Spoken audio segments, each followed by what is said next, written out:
Ladies and gentlemen, Africa is where the focus of the world is right now as the growth and investment frontier. Just last week, I was in London for the UK-Africa Summit. There has been the China-Africa Summit, the India-Africa Summit, the Korea-Africa Summit, the Russia-Africa Summit, the US-Africa Summit, and several others. The list goes on. What do all these countries see? They see opportunities that Africa offers. With a population of 1.2 billion people, that is expected to rise to a rising middle class, rapid urbanization, and a labor workforce that will rise from 705 million today to over 1 billion over the next 10 years, Africa offers huge market and investment opportunities. The Africa Continental Free Trade Area makes Africa a market that's worth $3.3 trillion. Africa can no longer be ignored.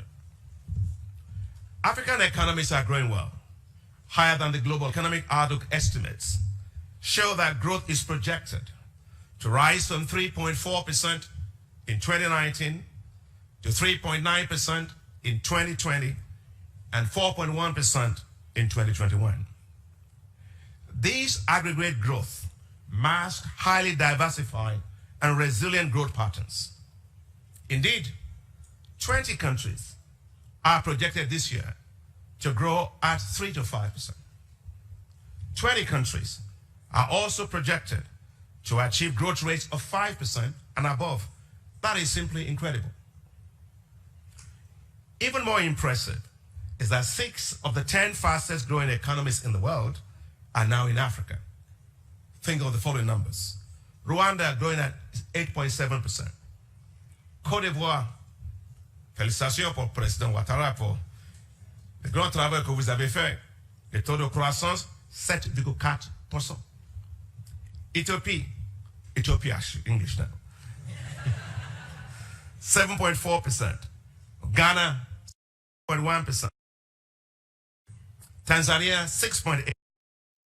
Growing region, a growth rate of 5% in 2019, followed by North Africa, 4.1%, West Africa, 3.7%, Central Africa, 3.2%, and Southern Africa, 0.7%.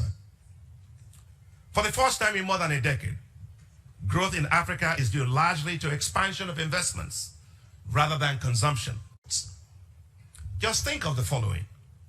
Foreign direct investment to Africa rose by 11% in 2019, compared to just 4% for Asia. If you take a look at what it was globally, it declined by minus 13%. And for developed countries, it declined by minus 23%. However, Africa faces important economic headwinds that will affect future growth. Global trade tensions have weakened global trade volumes, whose growth rates declined from 5.7% in 2017 to just 1.1% in 2019. Another challenge has been the impact of climate change, especially from extreme weather patterns, such as cyclones that have devastated Mozambique, Malawi, and Zimbabwe, as well as the widespread droughts across Southern Africa and East Africa. The African Development Bank provided $1 billion to support Mozambique, Zimbabwe, and Malawi in the immediate aftermath of the cyclones, in addition to other emergency support. African countries simply cannot continue to reel from one emergency to another emergency.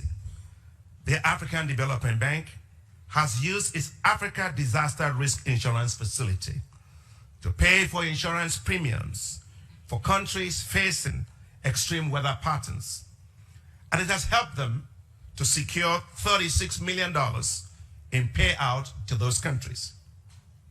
It is time now for the international community to help scale up this facility to reach many more countries. Your Excellencies, ladies and gentlemen, we must also address the issue of insecurity. Growth in West Africa, which improved as Nigeria's economy recovered from recession, has been dampened by rising insecurity challenges, especially all across the Sahel. Several countries in West Africa, such as Niger, Mali, Burkina Faso, and Chad in Central Africa, are spending a very high share of their budgets on security. It is now time for the African Development Bank Group, the IMF, and the World Bank to work out a financial support system that will help address these exogenous security shocks, which, if left unaddressed, will have wider spillover effects that will further lower growth and investment in the region, and we cannot let that happen. We must tackle rising debt levels. Total debt stock, external and domestic, currently stands at $500 billion.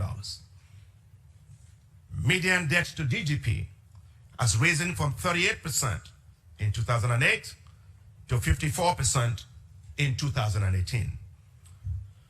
But there's no need for panic button. Let me be clear. Africa does not have a systemic debt crisis. However, we must watch the quality of debt, the mix of debt in terms of concessional and non-concessional debt, the potential negative effects of rising domestic debt in crowding our private sector access to finance, the increasing level of non-Paris Club bilateral debt, and rising volumes of Eurobonds that have been posted. While there is no cause for alarm, greater prudence is needed. We all must now collectively focus on sustainable debt management and greater reliance on domestic resource mobilization to finance rising fiscal deficits. The bulk of the debt is actually spent on infrastructure, which remains a major challenge for many countries. Governments can improve the cost effectiveness of their expenditures on infrastructure by sharply focusing on quality infrastructure, improve efficiency of public expenditure on infrastructure, while promoting greater participation of the private sector in the provision of infrastructure. Physical infrastructure, while important, is not enough to drive much needed greater growth and productivity of African economies. African countries should accelerate investments as well in the development of human capital. And that's where the focus of the report that you have today is on. Youth unemployment must be given a top priority. With 12 million graduates entering the labor market each year, and only 3 million of them getting jobs, the mountain of youth unemployment is simply rising annually. Given the fast pace of changes driven by the fourth industrial revolution, from artificial intelligence to robotics, machine learning, quantum computing, Africa must invest more in redirecting and reskilling its labor force, and especially the youth, to effectively participate in the fourth industrial revolution. The youth must be prepared for the jobs of the future, not the jobs of the past. Especially critical is training in science, technology, engineering, and mathematics. The bank is already working on this with our support to build scientific centers of excellence, such as the African Universities of Science and Technology, all part of what's called the Mandela Institute of Science and Technology. We have invested in the Kigali Institute of Science and Technology that is now providing world-class training in ICT at the master's level in collaboration with Carnegie Mellon University. As part of our Jobs for Youth in Africa strategy, the bank launched the establishment of Coding for Employment program, designed to develop young digital entrepreneurs. We hope to develop 130 centers of innovation over the next 5 years to help to create 9 million direct and indirect jobs. Our experience so far from ongoing programs in Rwanda, Nigeria, Kenya, and Senegal has been impactful. Some 2,000 youth, 46% of them women, were trained in just 3 months between March and June of 2019.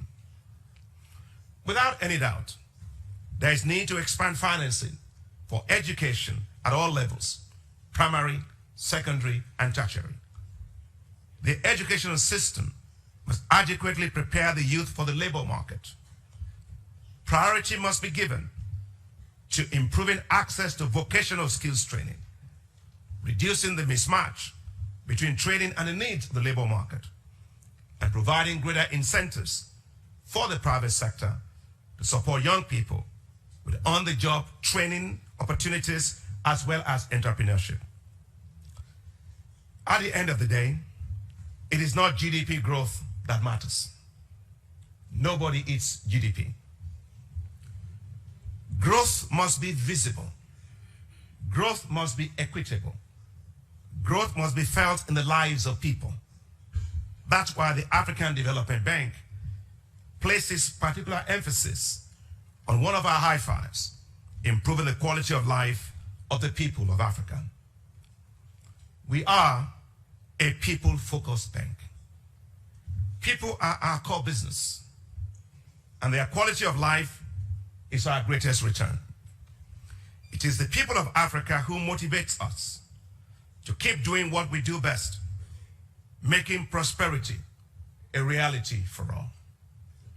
I do hope that the findings of this African Economic Outlook will further challenge us that while much has been achieved on growth, we still have ways to go for the growth to be much higher, more equal, and impactful in the lives of people every day. And every single day we work, let's look at the real lives behind the statistics. Let's hear their voices. Let's feel their aspirations. Let's do a better job to make the dreams of improving quality of life for millions of Africans a reality. So welcome once again. I wish you fruitful discussions, and I thank you very much for listening.